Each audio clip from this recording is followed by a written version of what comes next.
Hello and welcome to this edition of Utah Libraries Have You Covered. I'm Jeri Openshaw along with Jason Powers on the controls. We are here at the Utah State Library in the Blind and Disabled Recording Studio, and we are very happy today to be joined by our Deputy Director of Culture and Community Enhancement, Kat Potter. How are you, Kat? I am great. How are you, Jeri? Well, okay. Thank you for asking. Kat is our Deputy Director. You have been here for how long? Just over, about 5.5 years now. 5.5 years. What brought you to Utah? Are you from Utah? I am not from Utah originally. I came here in 2010. We moved here from New York City. Actually, Jersey City, just across the river. Just across the river. Yep. And we thought, we'll have an adventure. We'll move out west for a little while. And here I am, still here. Well, did you come straight to Utah? Did you make any stops in between? My husband's job brought us out here. So we came out here straight to Salt Lake City, found a house here in Salt Lake, and just fell in love with it. Had one little boy at the time and another one on the way, and it has been an excellent place to raise a family. Great. So you've been in Utah for a minute. Yes. That's awesome. And what have you done on your way to our department? I feel like my path has been pretty circuitous, maybe is the right word for it. I haven't had a really straightforward path where I wanted to go into public service and started working, and that was my job for years and years. I have been in a number of different jobs in the nonprofit sector, in the private sector, and the public sector. And so what I always say is I feel like all of the different jobs that I've had prepared me very well for the combination of divisions and work that we have here at CCE. My educational background is in theater. I did not know that. I was a theater major, and I was a theater kid. Thought I would go a different path, thought I would go into the sciences, and realized that was my passion and my love. So I ended up a theater major and a psychology minor and thought, what in the world am I going to do with this? And I realized that I was really good at the business side of it. Producing, marketing, fundraising. And so that became my career path. I worked in a number of different, both nonprofit and for-profit arts organizations. First went to Chicago, spent some time there working in the arts. Fun. I loved it there. Then went to New York, spent some time in the arts there, got a master's degree on the East Coast, and realized that when we had this life transition to Utah, that maybe I wanted to also explore other types of nonprofits. So I did some work in education, and then I did some consulting work that brought me into a wide variety of nonprofits. I also had the opportunity to work for a couple of years for Salt Lake City. So that brought my public expertise. That's right. I knew that. Yeah. Yes. So all of those things combined, I worked for, as I mentioned, theater, arts organizations that included dance, music, also, as I mentioned, the education, really were the perfect background for something that spans STEM, libraries, arts, museums, history. You ended up in a good spot. I found my perfect spot. You did find a good spot. And government. Exactly. So, yeah, there you go. Well, did you ever perform on stage in New York? Not in New York. Once upon a time when I was in college, I did a lot of theater in high school and college. And I did one professional show in Chicago. But that's when I kind of realized, no, it wasn't really being on the stage that was what I wanted to do professionally. Although maybe someday I'll try it again. Sure. But no, I liked being behind the scenes. Oh, that's great. Well, this is not a test, but just for our audience, name the divisions in our department. It's not a test, but it's a test. So we have 9 divisions at the Department of Cultural and Community Engagement, and they all do such wonderful and unique work. We have the Utah Historical Society, and the exciting thing is that we'll be opening the Museum of Utah up in the North Capitol building up on Capitol Hill later this summer. We have the State Historic Preservation Office. We have UServe Utah, which is the state's Commission on Service and Volunteerism, and we oversee AmeriCorps programming across the state and do a lot of volunteer management and training. We have the Division of Arts and Museums, the Division of Multicultural Affairs, the Division of Indian Affairs. Of course, we have the Utah State Library Division. We have the Pete Suazo Utah Athletic Commission, and this is the commission that regulates and licenses boxing and mixed martial arts fights across the state. And we have the STEM Action Center. And the STEM Action Center provides resources to families and students and schools and teachers about how to enhance their programming related to math literacy, STEM education, maker spaces. So that's just such a broad range of topics and expertise. And it's really wonderful to have a job that touches on all of those. Almost our whole department is going to be moving next summer to a building just next door, and some of our staff will be here in the State Library building. And the reason for that is an earthquake didn't destroy, but really compromised the Rio Grande Depot, which is where you were housed before. And it was my second week of work. Oh, no way. I had started with CCE in March of 2020. It was the very end of the legislative session that year. I believe it was Museums Day on the Hill was my first day. And everything was starting to be a little buzzy about COVID and work from home and what are we going to do. Yeah. And then we decided as a state, the state made the decision to have more people work from home. So the following week, coinciding with that first work from home week, the earthquake hit Salt Lake City, and that caused structural damage to the Rio Grande Depot, which is still in the process of being fixed. Yeah, it is. It's a very fragile building. It's old and didn't withstand the earthquake all that well. But it sounds like work is ongoing. And although the building will be back, we have chosen to go back to a different office location because in the meantime, in the last 5 years, we have grown and grown as an agency and we need a little more space. We do. And I know for a fact that there was a great collection of Utah memorabilia and history housed at State History in the basement. And I believe, if I'm not mistaken, that will be moved to our new museum. It will. One of the main driving factors of the museum is actually having a safe and secure place to store the state's historical and artistic treasures. Correct. Because they were in, as you said, in the basement of the building, very well kept by our team. However, there were things beyond our control, like earthquakes or leaking pipes. Right. And so it was a little bit of a struggle to make sure that they were housed safely and something we wouldn't lose. So now we will have this beautiful state-of-the-art collections facility on the basement level of the building on the North Capitol building up on Capitol Hill. And that will be a place where we can house our current collection and continue to grow the collection as we acquire more items and really take good care of it for the people of Utah. And then the main floor will be where we have public-facing galleries, and we're very excited for that opening. And that opening is coming along like next year, June? June of 2026. I'm excited. A lot more to come about those opening events. Yes, indeed. I think we're going to be hearing more about that, and I'm very excited about it. And the store, so part of the museum, when you go into the main lobby of the building, it will be an open lobby because there are offices and conference spaces and other spaces that are not museum related in the building. So that building will actually be done at the beginning of the year, the beginning of the calendar year. So that means that the space that we have that is a store where you can buy different memorabilia connected to the museum, or maybe mementos about the state of Utah. That will be open first. So you can actually visit the store as early as mid-January. That's terrific. I love that. I think we've needed a museum for a very long time. We have some very priceless collections and things to show off. We have a lot to show off. We are the last state in the country to have an official state history museum. We have many wonderful natural history museums and cultural sites and art museums, but we don't have an official state history museum, so we'll finally be on the map.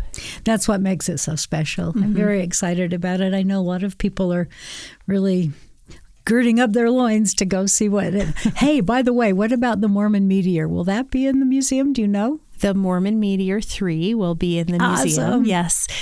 So we'll have, many people might have seen it previously when it was in the Capitol years and years ago. Yep. It has since been in a private collection, and we're bringing it back to the Capitol, and it'll be part of one of our galleries. So people will be able to go in and not just see the Mormon Meteor, but learn more about it and about those that raced in the Mormon Meteor. If you don't know, the Mormon Meteor was a car that holds a land speed record from the Bonneville Salt Flats. From Bonneville Salt Flats. And I'm really glad it's going to be shown again. Me too. It was great.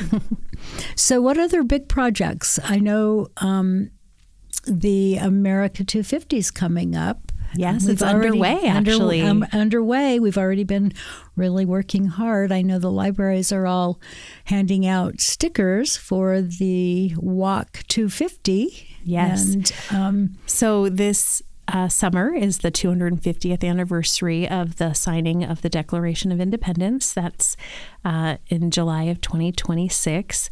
And so this whole year leading up to that anniversary, we're celebrating what it means to be an American, what it means to be a Utahn, and how we can, our three pillars are educate, engage, and unite across this anniversary.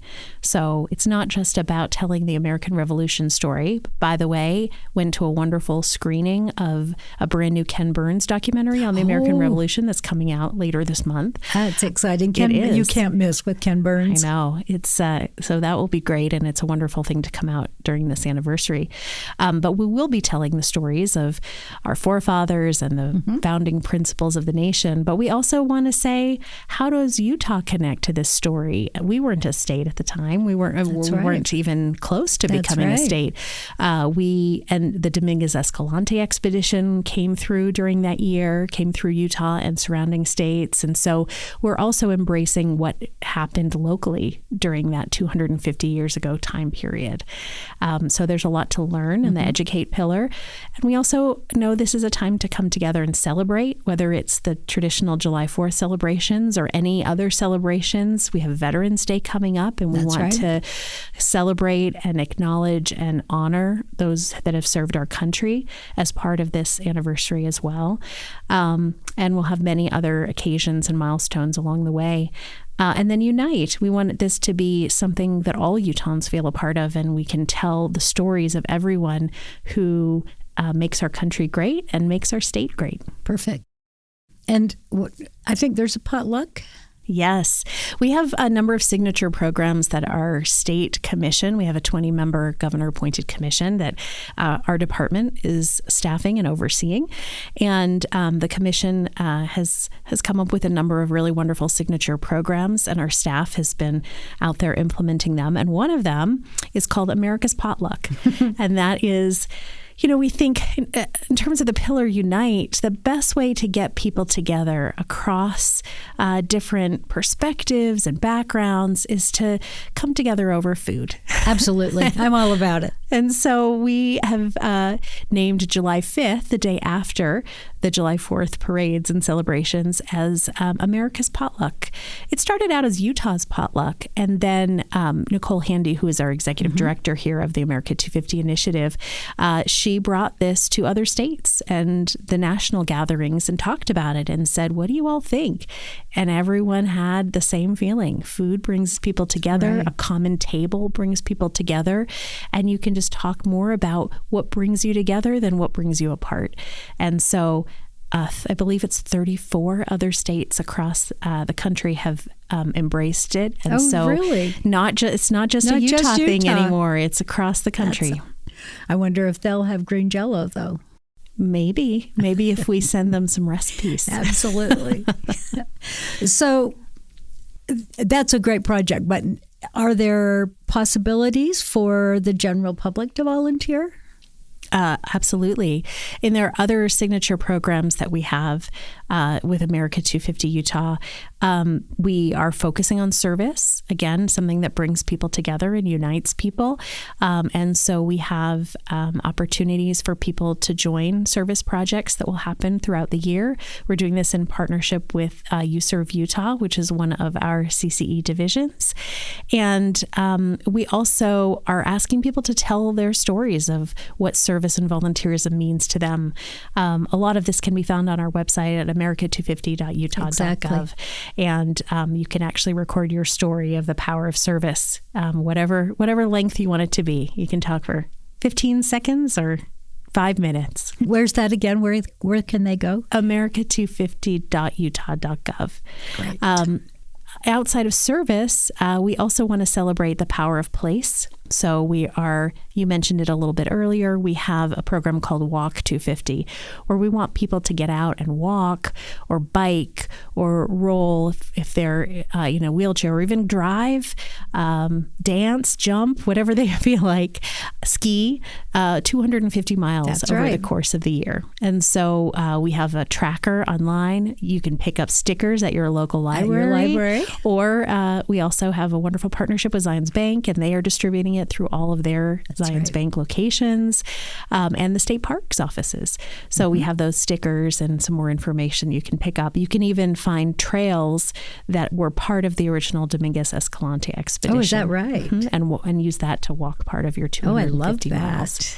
And there are other programs as well. Speaker series. Again, we're highlighting community celebrations. We want to enhance and honor all of those wonderful parades and fireworks shows that are happening in communities large and small across the state. So we hope that you'll check out that website and learn more. Please do. There's never a dull moment in our department. There's not. I mean, we've got so many projects going. I mean, the museum and now America 250. Anything else that comes to mind that... It's a big year, and I will say the coinciding dates of America 250 and our State History Museum is also wonderful, because the museum can be a legacy project in this anniversary year to the state of Utah and the people of Utah. Of course. I think we are really excited about the work that all of our divisions are doing individually. We are constantly finding ways to work together and partner. So I'm very excited when I see collaborations between the STEM hydroponics program and all of the libraries across the state. It's great. So many things that come together. So I'm sure we'll have another project right around the corner. A few years ago, we celebrated the 125th anniversary of statehood. Before that, we celebrated the anniversary of the Transcontinental Railroad. So we also are the department that is the best at bringing our different teams together to provide statewide celebrations. Exactly. Yeah, the Golden Spike was absolutely wonderful. It was a great project. So, do you have favorite parts of your job? I mean, you're great to come down here and you mingle with us. We love seeing Kat down here. And I think that's because the people are my favorite part of the job. There you go. I think all of our divisions inspire passion. Everyone loves what they're doing, whether they are working in literacy, working in arts organizations and doing professional development trainings for arts professionals, or out in the field doing field service for history or museums. Exactly. And out there as a cultural site steward through the SHPO office, I think everyone comes to what they're doing not just to say, hey, I'm just doing this, it's a job. It's a real calling and a passion. And to work with people who come every day with that sort of passion is inspiring. So I love the people. I do too. And it's so fun because we just had our Halloween party and at the department, and it was so well received and so many people came. And I did hear somebody say, we don't have things at my other job, we didn't have get-togethers like this. This is really special and makes us feel really important. So thank you for helping put those things together too for the internally. I think when you talk about collaboration and collaborative projects, you can't ignore the importance of bringing people together just to get to know each other, to share stories, to share food, as we talked about with the potluck, and to build relationships, because we find every time we do that, something comes out of it. Someone will talk to someone they haven't met before, and then the next thing you know, they're collaborating on a project in the schools or something that is connected to our America 250 initiative, and it really sparks those connections and projects. Yep. Exactly. So what do you see, what is your hope for the department in the next coming years? Well, I hope, I already see so much amazing work being done in our department, and I think I can't wait to see it grow and continue. I can't wait to see the museum open and welcome tens of thousands of students and visitors to our state, and to be a gateway to introduce them to all of the other places across the state that they can then visit, to say, here's a little tidbit about this part of Utah's history, but why don't you go out and learn more by visiting our partners in this state park or this cultural heritage site. And if you're interested in learning more about our educational programs, here's what our STEM Action Center is doing, and here's other opportunities for your students to get involved, and internship opportunities. So I see that as a really wonderful public-facing way to let more people know about what we're doing and what is out there and what we're doing to support and engage Utahns. I think that is the really hard part about our department, is getting that word out about how much we contribute to the community. And so where would people go if they want to find out what's going on? Well, our main CCE website is community.utah.gov, because we're all about community and building community and bringing communities together. And then from there, you can actually connect to all of our different divisions and programs. So that's a great hub to start. That's great. We can't thank you enough for coming.